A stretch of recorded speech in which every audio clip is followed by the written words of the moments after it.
ॐ स्थापकाय च धर्मस्य सर्वधर्मस्वरूपिणे अवतारवरिष्ठाय रामकृष्णाय ते नमः। स्वामी जी जब सेकंड टाइम अमेरिका गए थे उस समय उनके जो शिष्य थे, शिष्य तो नहीं कहेंगे, फ्रेंड कहेंगे, या तो फिर कहेंगे डिसाइपल, फ्रांसिस लेगेट और बेटी लेगेट, स्वामी जी को अपना जो वहाँ पे एक फार्म था वहाँ पे ले गए। उसका नाम था रिजली। रिजली बोल कर के एक टाउन, वहाँ पे उनका एक मैनर था। मैनर यानी कि एक बहुत बड़ा मकान, तो उसका नाम दिया रिजली मैनर। तो रिजली मैनर एक खुली जगह में था। वहाँ पे पास में ही बड़े बड़े पहाड़ों की हारमाला थी और बहुत लंबा एक मैदान जैसा था जहाँ पे रह करके स्वामी जी, क्योंकि वो भारत में जिस तरह से उन्होंने वेदांत का प्रचार किया, रामकृष्ण मिशन की स्थापना की, उससे जो उनके शरीर और मन में जो क्लांति प्रकट हुई, उससे थोड़ा सा छुटकारा पाने के लिए डॉक्टरों ने कहा कि आप विदेश यात्रा कीजिए और कहीं पे एक जगह पे शांति से थोड़े दिन बैठिए। तो स्वामी जी आए थे इसके लिए अमेरिका। साथ में थी निवेदिता और साथ में थे स्वामी तुरानंद जी महाराज। तो वो जो 10 सप्ताह रिजली मैनर में रुके थे, और जोसेफाइन मैकलाउड इस 10 सप्ताह को कहती है द ग्रेट समर, अर्थात कि भव्य ग्रीष्म। उस समय स्वामी जी अपने ये चीर परिचित लोगों से घिरे हुए, अपने मित्रों से, जो लोग स्वामी जी से सब समय वेदांत की बातें सुनना तो चाहते थे किंतु स्वामी जी को तंग नहीं करते थे, परेशान नहीं करते थे बिना मतलब क्वेश्चन करके, या तो फिर बिना मतलब उनके ऊपर में कोई टेंशन खड़ा करके। तो वहाँ पे स्वामी जी बड़ा शांति से रह रहे थे। उस दिनों की बात है, एक सुंदर सी एक छोटी सी घटना है। स्वामी जी वैसे तो टेंशन में थे और उनको तो डायबिटीज रोग भी उस समय स्टार्ट हो गया था। तो इस तरह से कहा जाता है कि अपने हाथों से कुछ कार्य करें तो आपके मन की जो चिंताधारा है वो थोड़ी सी आप उसको भूल जाएंगे। जो आपके मन में जो भी टेंशन चल रहा है, जो भी कोई बात जो कि आपके मन में बार बार विक्षेप खड़ा कर रही है, उस बात को आप भूल जाएंगे। तो आप अपने हाथों से थोड़ा सा कार्य कीजिए। तो भारत में तो ये सब कार्य चल रहा था और स्वामी जी की जो इच्छा थी, इतनी स्पीड से, इतनी एफिशिएंटली शायद उनके गुरु भाई उस कार्य को नहीं कर पा रहे थे। तो स्वामी जी को गुस्सा भी आ जाता था उन लोगों के ऊपर में, वो भी घटनाएं हमने देखी है। तो वो सब चीज़ों को भूल जाने के लिए स्वामी जी ने ठीक किया कि अपने हाथों से कुछ करेंगे। तो वहाँ पे मॉड स्टूम बोल करके एक लड़की थी, वो वहाँ पे उस जो स्वामी जी का वो जो जिन लोगों, जिस गेस्ट को फ्रांसिस लेगेट ने इकट्ठा किया था, उन कुछ चुने हुए गेस्ट जो लोग स्वामी जी के परिचित थे और जिनके साथ में स्वामी जी थोड़ा सा रिलैक्स होकर के बात कर सकते थे। तो जिन गेस्ट्स को फ्रांसिस लेगेट ने इकट्ठा किया था उनमें से एक थी ये मॉड स्टूम, और वो थी एक चित्रकार। तो स्वामी जी एक दिन मॉड स्टूम को रिक्वेस्ट किए कि आप क्या मुझे चित्रकारी सिखा सकते हैं, ये पेंटिंग सिखा सकते हैं क्या। तो पेंटिंग सीख करके क्या होता है, एक नई विद्या सीख रहे हैं, अपने हाथों से कार्य कर रहे हैं, तो उसके ऊपर में पूरा मन चला जाएगा, बाकी सब भूल जाएंगे। तो ठीक है, वो एग्री हो गई।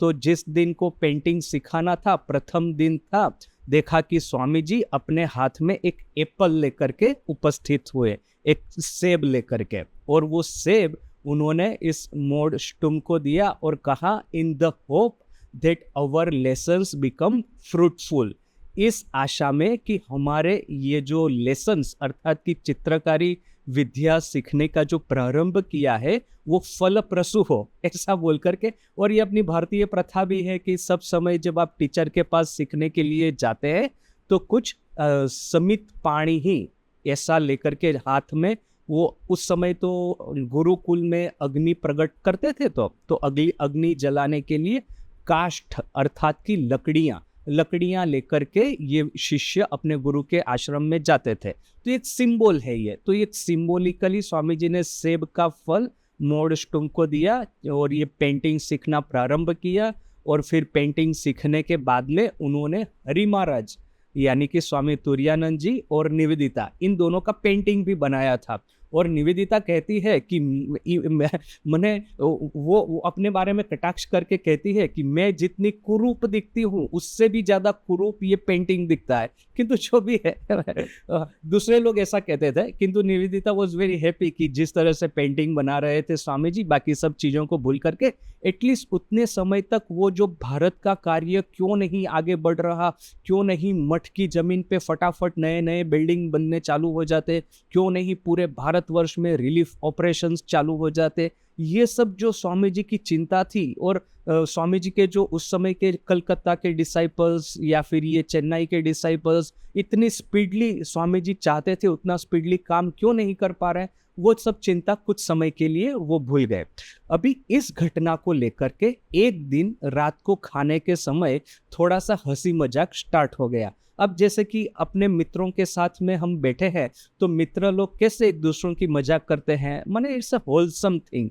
तो हंसी मजाक करते करते मिसिस बुल ने एक बार बोल दिया कि देखिए कि स्वामी जी इतना अच्छा आध्यात्मिक उपदेश देते हैं, इतना अच्छा वेदांत सिखाते हैं, इतना अच्छा योग सिखाते हैं, इतना अच्छा स्पिरिचुअलिटी सिखाते हैं, किंतु जब भी हम कहेंगे कि Swami ji is a great teacher तो स्वामी जी इस बात को कोई पता नहीं देंगे। अर्थात कि कोई फिक्र नहीं है कि कोई उनकी निंदा करे न कि स्तुति करे। कोई ऐसा कहे कि Swami ji is a great yogi, doesn't matter, कोई फर्क नहीं पड़ता। Swami ji is a great teacher तो कोई भी फर्क नहीं पड़ता। Swami ji is a world teacher तो स्वामी जी सब एक कान से डाल करके दूसरे कान से निकल जाएगा। वो भीतर में प्रशंसा से उनके मन में ना ही घमंड प्रकट होगा ना ही ये झूठ मूठ की दीनता। कोई कोई लोगों की आप प्रशंसा करेंगे वो झूठ मूठ की दीनता दिखाना शुरू करेंगे, अरे भाई मैं कौन हूँ, मैं तो मूर्ख हूँ, मुझे कुछ नहीं आता, ये तो सब भगवान की कृपा है, ऐसा वो दीनता दिखाना शुरू करेंगे। स्वामी जी को वो सब चीजों से कोई फर्क नहीं पड़ता था, ना ही घमंड दिखाते थे ना ही वो झूठ मूठ की दीनता दिखाते थे। किंतु यदि आप स्वामी जी को ऐसा कहे कि स्वामी जी आप बहुत अच्छे पेंटिंग दौड़ रहे हैं, पेंटिंग कर रहे हैं, अभी इतने ही दिनों में आपने पेंटिंग सीखना शुरू किया और इतने ही दिन में आपने पेंटिंग करना शुरू भी कर दिया, बहुत अच्छे पेंटिंग कर रहे हैं आप, तो ऐसा करके जब स्वामी जी की प्रशंसा करेंगे तो स्वामी जी बड़े खुश हो जाएंगे कि हाँ मेरी ये पेंटिंग स्किल है उसके बारे में ये लोग प्रशंसा कर रहे हैं, ये मुझे बड़ा अच्छा लग रहा है ऐसा। तो ये बात मिसेस बुल कहती है। और जब मिसेस बुल ने ये बात स्टार्ट की तो जितने भी गेस्ट वहाँ पे थे, निवेदिता भी थी, वो हरि महाराज भी थे, वो बेटी लेगेट भी थी, जोसेफाइन मैक्लाउड भी थी, फिर ये मोड स्टूम भी थी, सब लोगों ने इसमें हाँ में हाँ भला करके वो बोलना शुरू कर दिया कि हाँ सही बात है कि हम जब स्वामी जी की ये प्रशंसा करते हैं कि स्वामी जी यू आर ए ग्रेट योगी, आप मेडिटेशन करते हैं, तो उस सब चीज़ों में स्वामी जी को कोई फर्क नहीं पड़ता, किंतु जब भी ये पोएट्री है या पेंटिंग है ऐसी सब चीज़ों में स्वामी जी की प्रशंसा करेंगे, स्वामी जी का चेहरे पे बड़ी खुशी की झलक निकल आए वो दिखाई देगी, माने कि वो उनको अच्छा लगता है ये प्रशंसा सुनना। तो स्वामी जी जब ये सब लोग सब मिलकर के स्वामी जी की मजाक कर रहे थे इस समय, तो स्वामी जी वैसे तो चुपचाप बैठे थे शांति से, उनका मन कैसा वो दूसरे राज्य में घूमता है, तो आधा मन दूसरे राज्य में चल रहा है और आधा मन वहाँ पे है, ये आधे मन से बाकी सब सुन रहे हैं। तो अच्छा यहाँ तक तो हुआ। सडनली फिर का जो डिस्क्रिप्शन है ना, मैं थोड़ा सा पढ़ता हूँ, इतना सुंदर डिस्क्रिप्शन है। Suddenly Swami ji woke up, एकाएक जैसे कि नींद में से जग गए। अभी तक तो इतना सब हंसी मजाक हुआ तो उनको तो कोई फर्क नहीं पड़ा, किंतु एक समय ऐसा आया सडनली जैसे कि नींद में से जग गए, सडनली अलर्ट हो गए। और अलर्ट होकर के क्या कहा पता है? You see there is one thing called love and there is another thing called union. देखो एक चीज है जिसको कहते हैं योग और दूसरी चीज है उसको कहते हैं प्रेम। And union is greater than love. योग हमेशा प्रेम से महान है। I do not love religion, मैं धर्म को प्रेम नहीं करता। I have become identified with it, मैं धर्म के साथ में, आध्यात्मिकता के साथ में वेदांत के साथ में एकीभूत हो गया हूँ, एकाकार हो गया हूँ। It is my life. आध्यात्मिकता, वेदांत, योग मेरा जीवन बन चुका है। So no man loves that thing in which his life has been spent, in which he really has accomplished something. यदि किसी व्यक्ति ने अपना पूरा जीवन देकर के कोई विद्या अर्जन की है, अपना पूरा जीवन देकर के जिसने कोई सामर्थ्य प्राप्त किया है, उस चीज को वो व्यक्ति प्रेम नहीं करता। In which we love is not yet our self. जिस चीज को हम प्रेम करते हैं उसके साथ में अभी तक हम एकीभूत नहीं हो गए, उसके साथ में अभी तक हम एकाकार नहीं हो गए। Your husband did not love music for which he had always stood. अभी मिसिस ओली बुल को कहते हैं। मिसिस ओली बुल के जो हस्बैंड थे ओली बुल, वो एक ग्रेट म्यूजिशियन थे। तो उनका उदाहरण देकर के स्वामी जी कहते हैं कि आपके जो हस्बैंड है, आपके जो पति है, वो म्यूजिक को अर्थात कि संगीत को प्रेम नहीं करते थे, जिसके ऊपर में उन्होंने अपना पूरा जीवन दिया, वो संगीत को प्रेम नहीं करते थे। He loved engineering in which as yet he knew comparatively little. किंतु वो इंजीनियरिंग को प्रेम करते थे। इंजीनियरिंग अर्थात कि सिविल इंजीनियरिंग, उनको रास्ता वगैरह बनाने का थोड़ा सा शौक था। तो ये जो इंजीनियरिंग है उसको वो प्रेम करते थे। देखिए किस तरह से स्वामी जी समझाते हैं। संगीत कि जिसके लिए मिस्टर ओली बुल ने पूरा जीवन दे दिया, उसको वो प्रेम नहीं करते थे, उसके साथ में वो एकाकार हो गए थे, उसके साथ में उनका यूनियन हो गया था। किंतु वो इंजीनियरिंग को प्रेम करते थे। क्यों? इंजीनियरिंग को उन्होंने एक हॉबी के रूप में, एक शौक के रूप में उन्होंने डेवलप किया था। This is the difference between भक्ति एंड ज्ञान। ज्ञान और भक्ति के बीच में यही डिफरेंस है। एंड दिस इज वाई ज्ञान इज ग्रेटर देन भक्ति। और इसीलिए ज्ञान है वो भक्ति से महान है। देखिए स्वामी जी जो कहते हैं इसके भीतर का जो अर्थ है कितना डीप है। जिस चीज के ऊपर में हम पूरा जीवन दे देते हैं, जिस चीज को हम अपनी सांस के साथ में बुन लेते हैं, प्रति क्षण जिस चीज का हमारे मन में स्मरण होता है, जिस चीज को हम अपने उस प्राण से भी ज्यादा हम चाहते हैं, उसको सिर्फ चाहत नहीं कहेंगे, उसको सिर्फ प्रेम नहीं कहेंगे, वो हमारा स्वरूप हो जाता है, या तो हम उसमय हो जाते हैं। जैसे कि ये समाधि की जो डेफिनेशन है ना, देखिए जैसे कि तत् अर्थ मात्र निर्भासम स्वरूप शून्यमीव समाधि। योग शास्त्र में समाधि की डेफिनेशन क्या है? तदर्थ मात्र स्वरूप शून्यमीव समाधि। अर्थात कि जिस चीज के ऊपर में मैं अपने मन को एकाग्र करता हूँ, जैसे कि मान लीजिए एक दिए की वाट है, दिया जल रहा है, मैं दिए के ऊपर में अपने मन को एकाग्र करता हूँ, तो फिर जब एक समय ऐसा आएगा मुझे लगेगा कि ये जो दिया जल रहा है वो भी है और मैं भी हूँ। मैं हूँ क्योंकि मैं सब समय कुछ ना कुछ विचार मेरे मन में आते रहते हैं। आज सुबह से उठ करके मेरे साथ में क्या हुआ, कल मेरे साथ में क्या होने वाला है, वगैरह वगैरह दुनिया भर के विचार मेरे मन में आते रहेंगे और सामने साथ साथ में दिए की वाट भी दिखती रहेगी। जब तक ये दो चीजें हैं तब तक सेपरेशन है। किंतु धीरे धीरे करके मैं अपने को भूलना शुरू हो जाता हूँ। मैं कौन हूँ, मेरा कार्य क्या है, मेरा उद्देश्य क्या है, मेरा धर्म क्या है, मेरा शिक्षण क्या है, मेरे संस्कार क्या है, ये सब धीरे धीरे करके भूलना शुरू हो जाऊंगा। और जो दिए की वाट है जिसके ऊपर में मैं अपने मन को एकाग्र कर रहा था, सिर्फ वो दिए की वाट ही रह जाएगी, बाकी सब अदृश्य हो जाएगा। स्वरूप शून्यमीव समाधि, अपना स्वरूप शून्य हो जाता है। तदर्थ मात्र निर्भासम, अर्थात कि वो जो चीज है जिसके ऊपर में मैं मन को एकाग्र कर रहा हूं, सिर्फ वही चीज रहेगी, मेरा खुद का स्वरूप शून्य हो जाएगा, तब समाधि होगी। तो इसको कहते हैं यूनियन, अर्थात कि योग या तो फिर समाधि। जिस चीज को मैं अपना जीवन सर्वस्व दे देता हूँ उसको मैं प्रेम नहीं करता। प्रेम तो बहुत छोटी चीज है, मैं इसके साथ में एकाकार हो जाता हूँ, वो मेरा स्वरूप हो जाता है, वो मेरी प्रत्येक सांस के साथ में ये चीज चलती है। और जो कि जिसको कि अच्छा मेरा हॉबी है, मेरे कुछ शौक है, वो सब मेरे ये सब ऐसी चीजें हैं जिसको कि मैं प्रेम करता हूँ। अच्छा ठीक है, मुझे गार्डनिंग का शौक है। अभी जैसे देखिए मैं अपना ही उदाहरण दूं तो मुझे सबसे ज्यादा जो पसंद है, सबसे ज्यादा जिसके ऊपर में मैंने अपना समय दिया है वो है लिखना और पढ़ना। तो ये लिखाई और पढ़ाई के साथ में मैं एकीभूत हो गया हूँ, एकाकार हो गया हूँ। किंतु साथ साथ में ही लिखाई पढ़ाई के लिए दिन भर मुझे अपनी कुर्सी पे बैठे रहना पड़ेगा। तो अभी ये तो क्या है, शरीर के लिए ठीक नहीं है, हेल्थ के लिए ठीक नहीं है।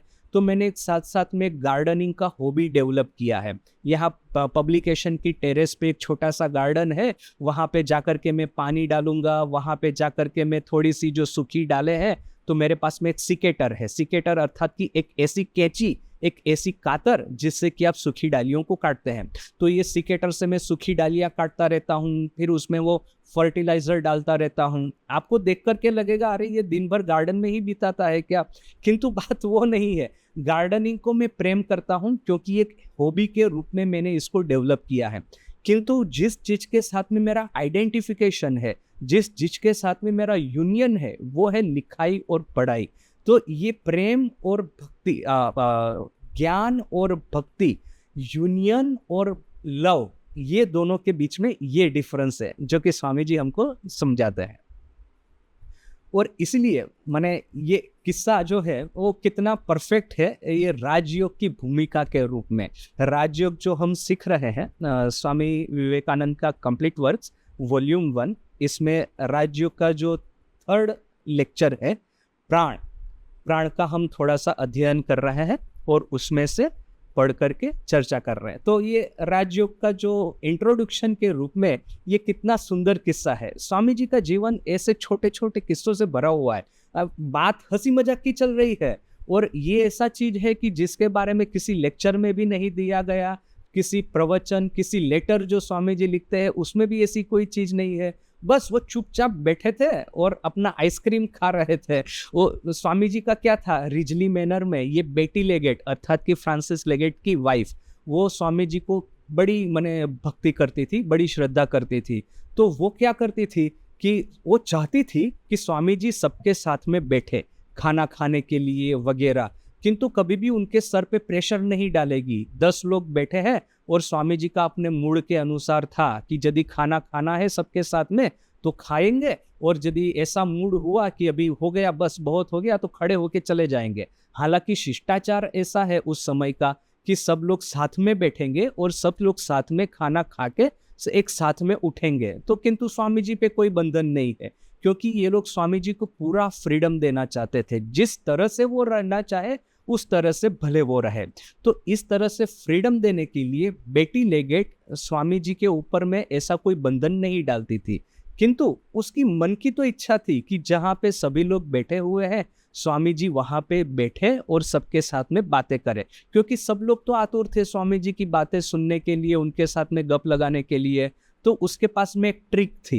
अभी जैसे कि रात का भोजन चल रहा है और स्वामी जी का मन हुआ अभी मैं बस हो गया, मेरा काम हो गया खत्म, मैं उठ करके खड़ा होकर के बाहर में जाके थोड़ा सा अकेला टहलता हूँ। तो जैसे ही स्वामी जी खड़े होंगे इमीडिएटली ये बेटी क्या कहेगी कि अच्छा मुझे ऐसा लग रहा है कि खाने के बाद में आइसक्रीम है। तो जैसे ही स्वामी जी एक बात सुनेंगे वो बिल्कुल आराम से बैठ जाएंगे, अच्छा आइसक्रीम है तो चलो आइसक्रीम खा के ही जाते हैं बाकी तो और स्वामी जी को चॉकलेट आइसक्रीम बड़ा पसंद था और वो क्या कहते थे पता है, मुझे चॉकलेट बड़ा पसंद है क्योंकि मेरा जो स्किन का कलर है वो भी चॉकलेट जैसा है, ब्राउन है, इसलिए मुझे चॉकलेट आइसक्रीम बड़ा पसंद है। तो स्वामी जी को बिठाने के लिए, बिठा करके रखने के लिए बेटी ये सब प्रलोभन देती थी।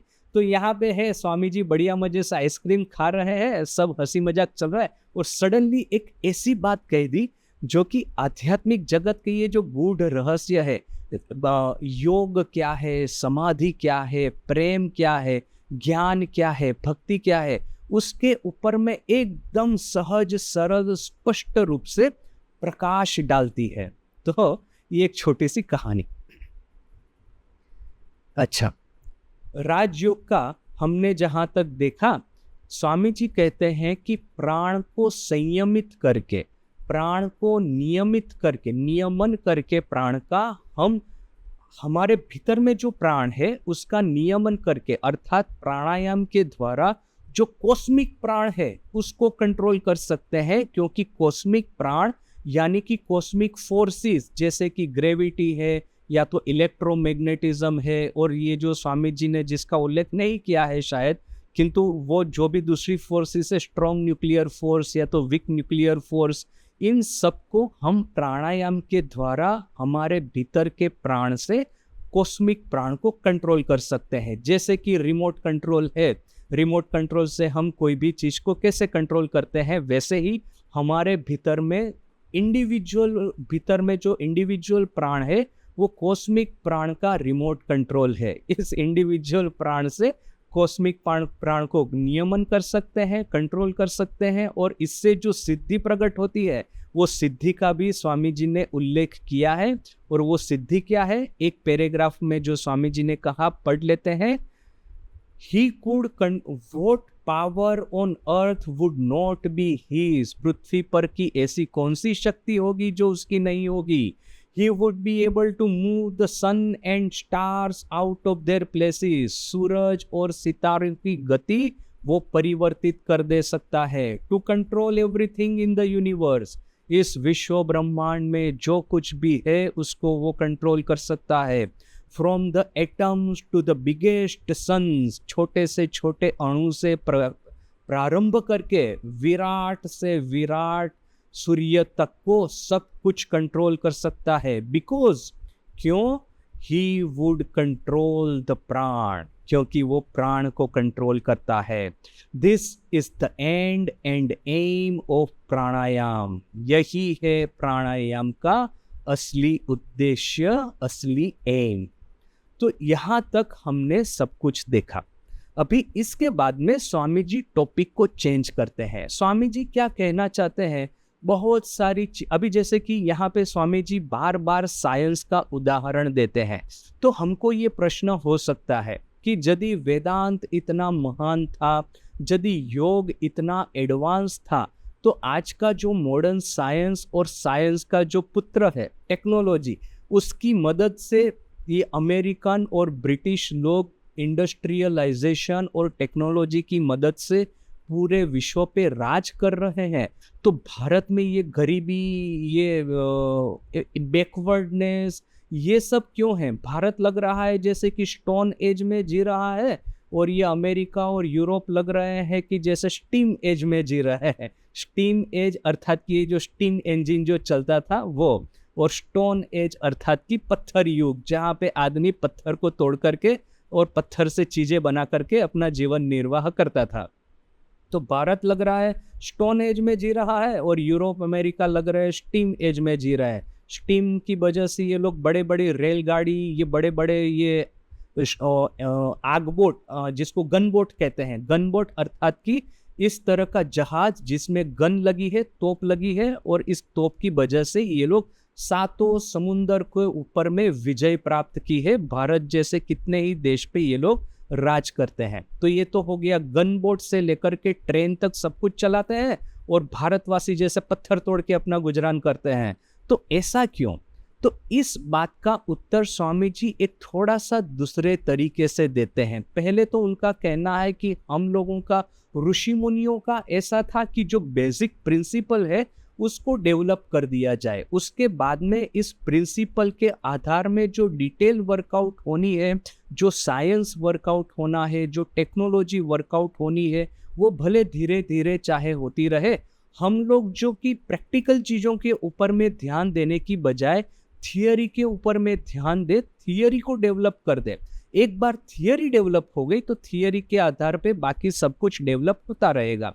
जैसे कि आपको पता है कि कॉस्मिक बैकग्राउंड रेडिएशन, ये कॉस्मिक बैकग्राउंड रेडिएशन की थियरी चल रही थी इस तरह से कि जब बिग बैंग हुआ, अर्थात कि बहुत बड़ा विस्फोट जब होगा तो यूनिवर्स का, कॉस्मोस का टेम्परेचर तो बहुत ज़्यादा बढ़ गया होगा। जब भी धमाका होता है आप लोग दीपावली में तो देखते हैं कि जब एक धमाका हुआ, बम फटा, बहुत ज़्यादा टेम्परेचर, बहुत ज़्यादा ये गर्मी हो गया धीरे, किंतु एक धमाका खत्म होने के एक आध 2 मिनट के बाद में जो टेम्परेचर बढ़ा था, जो गर्मी प्रकट हुई थी, वो चली जाएगी। यदि आप धमाके के सामने खड़े रहेंगे तो आपको हो सकता है कि 10-15 सेकंड के लिए, 20-25 सेकंड के लिए गर्म लगे, उसके बाद में वो जैसा टेम्परेचर था ऐसा हो जाएगा। तो धमाका होने से टेम्परेचर बढ़ता है। तो अभी विज्ञानियों ने ये ठीक किया कि ये बिग बैंग धमाका जब हुआ था, उसका अर्थ कि यूनिवर्स का ये तो सबसे बड़ा धमाका था पूरे हिस्ट्री में है, तो उसका अर्थ है कि टेम्परेचर भी तो इतना सारा बढ़ गया होगा। तो ये टेम्परेचर बिल्कुल ज़ीरो हो गया होगा क्या आज? बिल्कुल ज़ीरो नहीं हुआ होगा। उन्होंने मैथमेटिक्स की वजह से, मैथमेटिक्स का हेल्प लेकर के कैलकुलेशन करके ये ठीक किया कि समथिंग लाइक 2.5 डिग्री ना 3 डिग्री ऐसा कुछ टेम्परेचर अभी भी होगा। 2 डिग्री समथिंग इतना टेम्परेचर ब्रह्मांड का अभी भी होगा, बिल्कुल एब्सोल्यूट ज़ीरो नहीं हो जाएगा। ये उन्होंने मैथमेटिक्स की मदद से ठीक किया। अभी देखिए, ये टेम्परेचर ब्रह्मांड का आप कैसे लेने को जाएंगे? मुझे बुखार आ गया है तो मैं वो जो थर्मोमीटर होता है, थर्मोमीटर को अपने मुंह में रख करके ना ऐसा कुछ करके मैं वो अपना टेम्परेचर लूँगा। यदि ये किताब है न कि ये कुछ भी है मेरे सामने, उसका टेम्परेचर लेना है तो थर्मोमीटर स्पर्श करवाएंगे तो इसका टेम्परेचर मैं ले लूँगा। विश्व ब्रह्मांड का टेम्परेचर आप कैसे लेंगे? कॉस्मोस का कैसे टेम्परेचर लेंगे? तो ये तो थियरी ही रह गई। इसका प्रैक्टिकल उसको कैसे प्रूव करेंगे कि हाँ सही में ब्रह्मांड का टेम्परेचर अभी 2 डिग्री प्लस समथिंग कुछ है? ऐसा हाउ विल यू डिटरमाइन? अभी ये थियरी चल रही थी। उस समय कुछ साइंटिस्ट लोग, ये जो एंटेना होते हैं ना, डिस्क, जिसके मदद से आप कम्युनिकेशन करते हैं, ये जो मोबाइल के टावर वगैरह आजकल जो होते हैं, उसका जो पूर्वज जो थे वो बड़े बड़े एंटेना कुछ साइंटिस्ट लोग लगा रहे थे, और उनमें पता चला कि सब समय एक बैकग्राउंड नॉइज आता रहता है। कितना ही उसके इंस्ट्रूमेंट को कैलिबर करते रहे, वो नॉइज तो आता ही रहेगा, आता ही रहेगा। ये कुछ समझ में ही नहीं आ रहा है। अभी ये प्रॉब्लम उन लोगों का था, और यहाँ पे ये साइंटिस्ट लोग सर पे हाथ रख के बैठे थे कि हम लोग कैसे ब्रह्मांड का टेम्परेचर लेंगे। और जैसे वो ऐसा कोइंसिडेंस होता है कि ये दोनों लोग एक दिन इकट्ठा हो गए कहीं पे, और ये दोनों ने डिस्कस करके ठीक किया कि ये जो उनकी थियरी है, जो कि दिखा रहा है कि कॉस्मोस का टेम्परेचर 2 डिग्री प्लस समथिंग होगा, और ये जो डिस्क एंटेना है उसमें जो बैकग्राउंड नॉइज जो दिखा रहा है वो एक्चुअली कॉस्मोस का टेम्परेचर दिखा रहा है, 2 डिग्री अबाव ज़ीरो। तो ये जिन लोगों ने ये सब डिस्कवरी किया उनको इमीडिएटली नोबेल प्राइज मिल गया। तो देखिए, सबसे पहले आपके पास में थियरी होनी चाहिए, तो थियरी को लेकर के ही तो आप ये प्रैक्टिकल डेवलपमेंट सब कर सकते हैं। तो स्वामी जी ये कहना चाहते हैं कि भारत की ये जो परिस्थिति थी उसमें ऐसा था कि ऋषि मुनियों ने पहले थियरी डेवलप कर दी, और उन्होंने ठीक किया कि बाद की जनरेशन जो है वो उसका प्रैक्टिकल एप्लीकेशन खोजती रहेगी। तो स्वामी जी क्या कहते हैं? One peculiarity of the Hindu mind is that it always inquires for the last possible generalization. Hindu मानस की एक ऐसी विशिष्टता है कि वो लास्ट पॉसिबल जनरलाइजेशन के ऊपर में जाके अटकता है, उसको खोजता है। अर्थात कि ये लास्ट पॉसिबल जनरलाइजेशन का अर्थ है कि सबसे सामान्य नियम क्या है। जैसे कि देखिए कि मेरी एज है, शायद मान लीजिए कि 45 के आसपास में मेरी एज है, मेरा वेट है वो शायद 70 kg के आसपास में है, मैं गेरुआ कपड़े पहनता हूँ। अभी आप थोड़ा सा बाहर में जाएंगे, आपको एक ऐसा कोई मिल जाएगा जिसकी उम्र 20-25 साल होगी, जिसका वेट होगा शायद 60-65 किलोग्राम, और वो लाल कलर के कपड़े पहनेगा। तो ये दो अलग अलग व्यक्ति दिख रहे हैं, उनमें कॉमन क्या है? कि कॉमन है कि दोनों पुरुष है। उसके बाद में मान लीजिए एक स्त्री वहां से निकलती है, तो ये पुरुष और स्त्री में फिर कॉमन क्या है? कॉमन है कि दोनों मनुष्य है।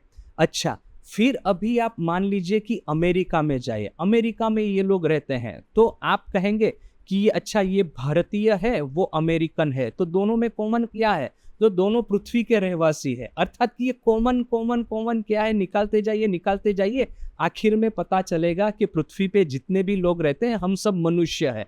अच्छा, फिर मनुष्य का कंपेयर आप जैसे मान लीजिए बंदर के साथ में या चिंपांजी के साथ में करते हैं, तो चिंपांजी और मनुष्य में कॉमन क्या है? तो हम दोनों जीवित प्राणी है। जैसे पत्थर को साथ में कंपेयर करें तो पत्थर निर्जीव है, किंतु मनुष्य और चिंपांजी दोनों जीवित है। तो चिंपांजी और मनुष्य में कॉमन क्या है कि हम सभी लोग जीवित प्राणी है। इसको जो लास्ट जनरलाइजेशन कहते हैं कि आखिरी सामान्यकरण क्या है, वो खोजने का हिंदू मानस का ये वैशिष्ट्य था, हमारी विशिष्टता थी कि ये जगत में जो कुछ भी चल रहा है उन सभी चीजों के पीछे एक ऐसा कौन सा फॉर्मूला है, एक ऐसा नियम है जिसके मदद से, जिसके आधार पर इस ब्रह्मांड में जो कुछ भी है उन सबको हम डिस्क्राइब कर पाए, उन सबको हम समझ पाए। Leaving the details to be worked out afterwards, और डिटेल जो है उसको बाद की जनरेशन के ऊपर में छोड़ देते हैं, वे लोग इसको धीरे धीरे करके वर्कआउट करेंगे। The question is raised in the Vedas, Veda में एक प्रश्न खड़ा किया गया है, उपस्थित किया गया है। What is that knowing which we shall know everything, ऐसा क्या है जिसको जानने से सब कुछ जाना जा सकता है। Thus all books and all philosophies that have been written have been only to prove that by knowing which everything is known। अर्थात कि जितनी भी किताबें लिखी गई, जितनी भी थियरी प्रपोज की गई, उन सब के पीछे वही रिसर्च का टॉपिक था, वही एक बेसिक आइडिया था कि ऐसा क्या है जिसको जानने से सब कुछ जाना जा सकता है। तो आज यहीं तक, कल फिर से मिलते हैं। ओ शांति शांति शांति। हरि तत्सत्। श्री राम कृष्णार्पणमस्तु।